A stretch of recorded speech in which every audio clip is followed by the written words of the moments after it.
नमस्कार, स्वागत है झारखंड की फटाफट ताजा बड़ी खबरों में। पहली बड़ी खबर। शांतिपूर्ण संपन्न हुआ झारखंड में चौथे चरण का मतदान। झारखंड में चौथे चरण के लिए हुए 4 संसदीय निर्वाचन क्षेत्रों में मतदान शांतिपूर्ण रहा।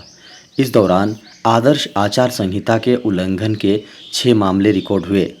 वहीं मामूली झड़प के 2 मामले भी दर्ज हुए हैं।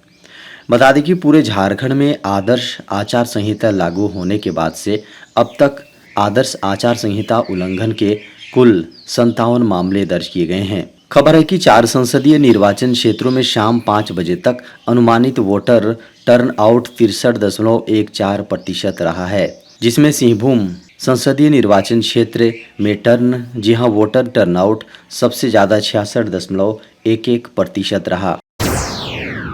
पूर्व मुख्यमंत्री हेमंत सोरेन के मामले को लेकर 17 मई को सुनवाई करेगा सुप्रीम कोर्ट। सुप्रीम कोर्ट पूर्व मुख्यमंत्री हेमंत सोरेन के मामले को लेकर 17 मई को सुनवाई करेगा। इस मामले की सुनवाई शुरू होते ही सुप्रीम कोर्ट ने 20 मई से शुरू होने वाले अगले सप्ताह में सुनवाई की बात कही थी। इसके विरोध में पूर्व मुख्यमंत्री के वकील ने पुरजोर विरोध किया और कहा कि अगर सुनवाई में देरी होगी तो लोकसभा चुनाव खत्म हो चुके होंगे, तब इस मामले पर सुनवाई का कोई औचित्य नहीं बनता। उन्होंने कहा कि केजरीवाल मामले में भी यही बात लागू होती है। इसके बाद सिब्बल के अनुरोध पर अदालत ने इस सुनवाई की याचिका 17 मई की तारीख तय कर दी है। बता दें कि इसके पहले 31 जनवरी 2024 को ईडी ने झारखंड के तत्कालीन मुख्यमंत्री हेमंत सोरेन को गिरफ्तार किया था। सोरेन पर झारखंड में जमीन से जुड़े माइनिंग मामले और मनी लॉन्ड्रिंग का आरोप है। सोरेन मौजूदा समय में झारखंड की राजधानी रांची की बिरसा मुंडा जेल में जुडिशियल कस्टडी में है। इसके पहले इस मामले पर उच्च न्यायालय ने सुनवाई करते हुए कहा था कि ईडी के पास इस बात के पर्याप्त सबूत हैं और कोई भी हेमंत सोरेन की गिरफ्तारी को गलत नहीं ठहरा सकता है। झारखंड में बदल गया है मौसम, खुल गए हैं विद्यालय। झारखंड में मौसम में सुधार होते ही विद्यालय खोल दिए गए हैं। बता दें कि झारखंड का स्कूली शिक्षा एवं साक्षरता विभाग रांची ने सभी कोटि के विद्यालयों को सोमवार यानी 13 मई से खोलने का आदेश जारी किया है। यह आदेश झारखंड के संयुक्त शिक्षा सचिव सचिव नंदकिशोर लाल ने जारी किया है। बता दें कि झारखंड में भीषण गर्मी व लू के कारण केजी से लेकर 8वीं तक की कक्षाएं स्थगित चल रही थीं। वहीं 9वीं से 12वीं तक के छात्रों का समय सुबह 7 से 11:30 बजे तक कर दिया गया था, लेकिन अब मौसम अच्छे होने पर विद्यालयों का संचालन शुरू कर दिया गया है। सीबीएसई ने जारी किया 10वीं का रिजल्ट। 12वीं के नतीजों के बाद central board of secondary education यानी सीबीएसई ने 10वीं का रिजल्ट जारी कर दिया है। सीबीएसई बोर्ड से हाई स्कूल की परीक्षा देने वाले कई बच्चे रिजल्ट का इंतज़ार कर रहे थे। ऐसे में सभी का इंतज़ार अब समाप्त हो चुका है। बोर्ड ने 10वीं का रिजल्ट घोषित कर दिया है। सीबीएसई बोर्ड 10वीं की परीक्षा में 93.60% बच्चे सफल हुए हैं। बता दें कि सीबीएसई बोर्ड ने 15 फरवरी से 13 मार्च के बीच में 10वीं की परीक्षा करवाई थी। वहीं बोर्ड ने 13 मई को 12वीं के नतीजे जारी किए। इसके बाद कयास लगाए जा रहे थे कि बोर्ड किसी भी समय 10वीं के नतीजे भी घोषित कर सकता है। ऐसे में 12वीं के कुछ घंटे बाद ही बोर्ड ने 10वीं का रिजल्ट घोषित कर दिया। इस साल 10वीं में 93.60% बच्चे सफल और 16% से ज़्यादा बच्चे असफल हुए हैं। झारखंड में धीरे धीरे बढ़ेगा अधिकतम तापमान। झारखंड में मौसम विभाग ने कहा है कि आने वाले 5 दिनों में अधिकतम तापमान में धीरे धीरे 3 से 5 डिग्री सेंटीग्रेड तक की बढ़ोतरी दर्ज की जा सकती है। बता दें कि 14 मई को झारखंड के उत्तर पूर्वी इलाकों में कहीं कहीं गरज के साथ हल्के दर्जे की बारिश होने की संभावना जताई गई है। इसके बाद 15 से 18 मई तक आसमान मुख्यतः स्वच्छ रहेगा, मौसम शुष्क रहेगा।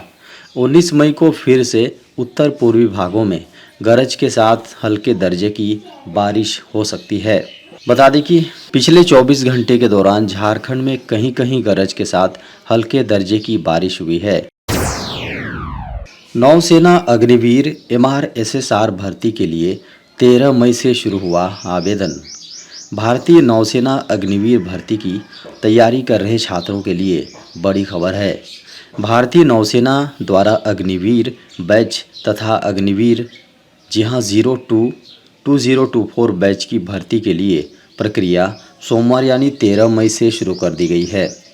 नौसेना अग्निवीर के इच्छुक उम्मीदवार आधिकारिक पोर्टल अग्निवीर navy.cda.ac.in पर उपलब्ध कराए गए ऑनलाइन फॉर्म के माध्यम से 27 मई 2024 तक आवेदन कर सकते हैं।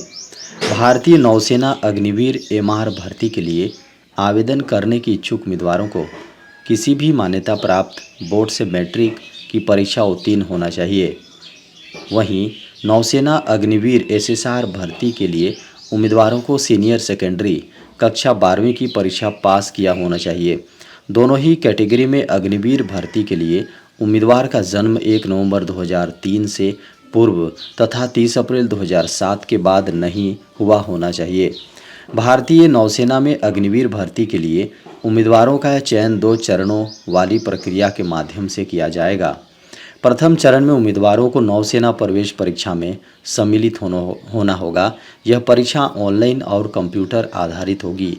इस परीक्षा में अंग्रेजी, विज्ञान, गणित और सामान्य जागरूकता विषयों में कुल 100 प्रश्न पूछे जाएंगे। देश भर की सीमाओं पर मधुमक्खियों के छत्ते लगाने के सरकार ने दिए आदेश।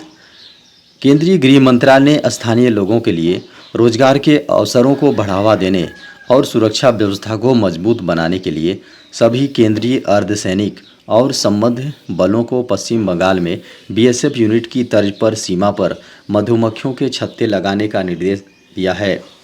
बताया गया है कि यह निर्णय अप्रैल में इस संबंध में हुई एक बैठक के दौरान लिया गया था, जिसकी अध्यक्षता केंद्रीय गृह सचिव अजय भल्ला ने नॉर्थ ब्लॉक स्थित अपने कार्यालय में की थी। खबरों की माने तो बैठक के दौरान पश्चिम बंगाल के नदिया जिले में भारत बांग्लादेश अंतर्राष्ट्रीय सीमा की रक्षा के लिए तैनात सीमा सुरक्षा बल यानी BSF की 32वीं बटालियन द्वारा तैयार और कार्यान्वित मधुमक्खी छत्ता मॉडल की सराहना की गई। बताया गया है कि केंद्रीय सशस्त्र पुलिस बलों को अपने अपने क्षेत्रों में इसे अपनाने के लिए एक निर्देश जारी किया गया है। कहा गया है कि अन्य सीमा प्रभारी बलों के पास सुरक्षा के लिए बाड़ नहीं है, लेकिन मॉडल का उपयोग उनकी ड्यूटी की प्रकृति के अनुसार किया जा सकता है। कुल मिलाकर लगभग 12 लाख कर्मियों वाले इस बलों को भारत की अंतर्राष्ट्रीय सीमाओं की रक्षा, नक्सल रोधी अभियान, आतंकवाद रोधी और उग्रवाद रोधी कर्तव्यों जैसे विभिन्न आंतरिक सुरक्षा कार्यों के लिए तैनात किया गया है। पिछले साल नवंबर से अब तक नदिया में BSF इकाई ने मवेशियों, सोने व मादक पदार्थों की तस्करी, बाड़बंदी काटने जैसे अपराधों को रोकने और स्थानीय लोगों को रोजगार के अवसर प्रदान करने के उद्देश्य से भारत बांग्लादेश सीमा बाड़ पर मधुमक्खी के लगभग 200 छत्ते स्थापित किए हैं। SBI 10,000 से अधिक इंजीनियरों को नियुक्त करने के लिए तैयार। भारतीय स्टेट बैंक यानी SBI 10,000 से अधिक इंजीनियरों की भर्ती करने वाला है, जो वित्त वर्ष 2015 में नई भर्तियों का लगभग 85% होगा। बता दें कि बैंक लगभग 11,000 से 12,000 कर्मचारियों को नियुक्त करने की प्रक्रिया में है। इनमें से कई नियमित नियुक्तियां हैं, लेकिन दिलचस्प बात यह है कि सहयोगी और अधिकारी लेवल पर 85% लोगों के पास इंजीनियरिंग पृष्ठभूमि है। खबरों की माने तो अधिकांश नए कर्मचारी व्यावसायिक सहयोगियों के रूप में शामिल होंगे। इनमें लगभग 2006 उम्मीदवारों को परिवीक्षाधीन अधिकारी के रूप में नामित किया जाएगा। इसके अलावा बैंक अपनी सूचना प्रौद्योगिकी यानी IT बुनियादी ढांचे के लिए भी उम्मीदवारों को नियुक्त करेगा। वित्त वर्ष 2024 में SBI का कुल कर्मचारी आधार 2.32 लाख था, जो मार्च 2023 के 2.35 लाख से कम है। 13 मई को घोषित कर दिए गए CBSE 12वीं के नतीजे। केंद्रीय माध्यमिक शिक्षा बोर्ड ने 13 मई 2024 को कक्षा 12वीं के नतीजे घोषित कर दिए हैं। इसे लेकर जानकारी खुद इलेक्ट्रॉनिक्स और आईटी मंत्रालय ने सोशल मीडिया प्लेटफॉर्म एक्स पर दी है। बता दें कि इसके साथ ये भी बताया गया है कि सभी छात्र आधिकारिक वेबसाइट results.digilokar.gov.in और cbse.gov.in, cbseresults.nic.in, results.cbse.nic.in, cbse.nic.in, digilocar.gov.in, results.gov.in पर जाकर अपनी ऑनलाइन डिटेल्स को डालकर देख सकते हैं। बता दें कि इस साल लगभग कुल 87.98% बच्चे सफल हुए हैं। बोर्ड ने इसके साथ ये भी बताया है कि लड़कों की तुलना में 6.40% ज़्यादा लड़कियों ने इस एग्ज़ाम को पास कर दिया है। सीबीएसई ने कक्षा 12वीं की परीक्षा 7,123 परीक्षा केंद्र पर संपन्न हुई थी। 16,33,730 उम्मीदवार रजिस्टर्ड हुए। इनमें से कुल 16,21,224 छात्र ही उपस्थिति दर्ज करा पाए। वर्ष 2024 में 12वीं की परीक्षा में 14,26,420 पास हुए। इसके साथ ही सभी कैंडिडेट होने के पास होने का प्रतिशत 87.98 रहा।